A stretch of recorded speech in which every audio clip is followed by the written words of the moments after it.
Thank you, Mr. Chairman. Mr. Hale, I'd like to get a chance to follow up on some of the conversation that came up earlier about sequestration and the effects of the full-year appropriations bill on DoD. You had mentioned before that about a third of the problem is solved in that. Could you go into greater detail on what help do you receive with a full-year appropriation? The major help, and the continuing resolution fixed our base budget at the fiscal 12 level. Right. We made major changes between 12 and 13, increasing our operation and maintenance funding to maintain ready forces and cutting back on investment to meet the budget targets. The CR wiped that out. If we get an appropriations bill, as the current one that's being debated before the Senate, it will get the money in the right appropriations, and that's the major help that it will provide to us, and it will be significant.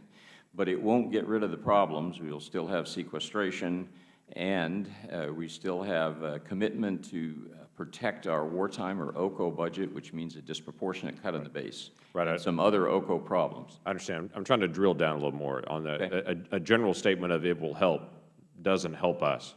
What does that mean is what I'm asking, because we are very concerned about, as you are as well, about protecting workers and not protecting waste.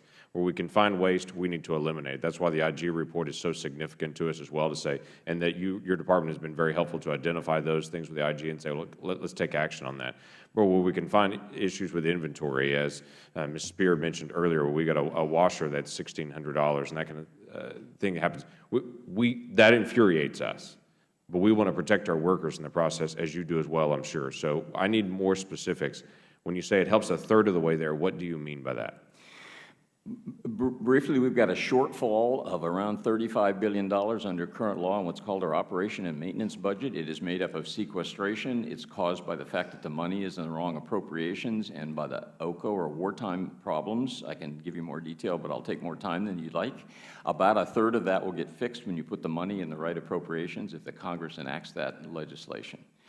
And I couldn't agree with you more. I mean, we need to try to accommodate all of these, and we've told our managers, find efficiencies if you can, but these cuts are sufficiently abrupt and large that we'll have to go well beyond straight efficiencies. Anything that we could identify and get approved by Congress wouldn't be enough to get $46 billion out of the defense budget in 7 months, so we're going to have to do other things. When you talk about the $46 billion, that is the budget authority number. What's the budget outlay number that's been identified? That's the actual what actually happens this year. We don't deal in outlays usually, but it's probably about 80% of that. A lot of it's O&M. I'd have to give you that. We think in budget authority, which is what you appropriate. No, I understand, but what the latest estimate that we have is this is about an $85 billion cut. Oh, that's for the total government. Correct, across the total government, and the actual budget outlays of that for this single year is about $45 to $44 billion. Okay. So that statement would be that there's only a $1 billion cut everywhere else this year. I don't think it would hold up.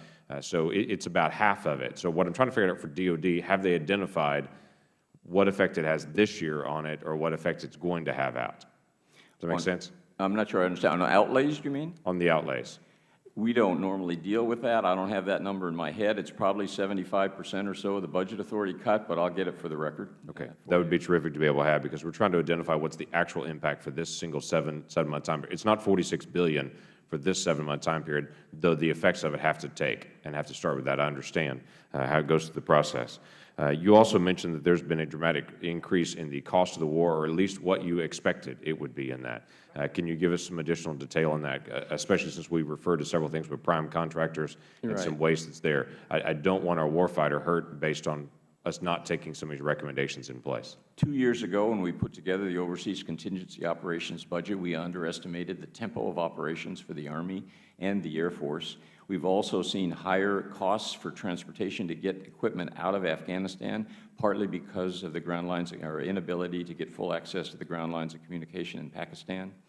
The combination of those events have left us probably $6 to $10 billion short in fiscal 13 of OCO budgets, and we are working to find every way we can to cut those back at the moment, because it will be a very difficult thing for us to handle in this kind of an environment. Okay.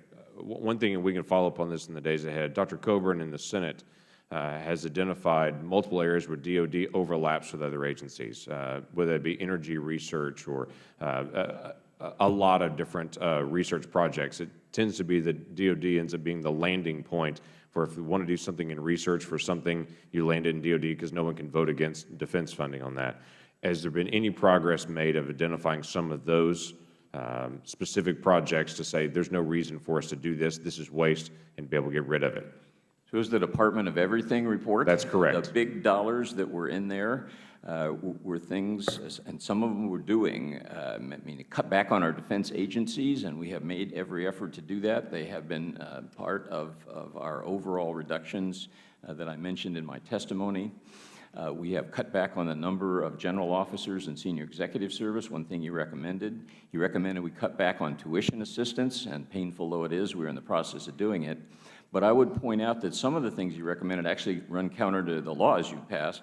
He urged us to take a large number of military personnel and make them into civilians because they're sometimes cheaper. But Congress passed a law that said we had to cut proportionally. I understand. So we've tried to implement his. I understand a large part of his recommendations dealt with things like energy, where DoD and DOE are both doing energy research. And I understand it helps protect our men and women in uniform. If we can have more efficient vehicles on the fields, they're having to refuel less. I get that. But if research is already being done in some other place, we need to be more efficient with that. That's just coordination between agencies to get that accomplished. With that, I yield back.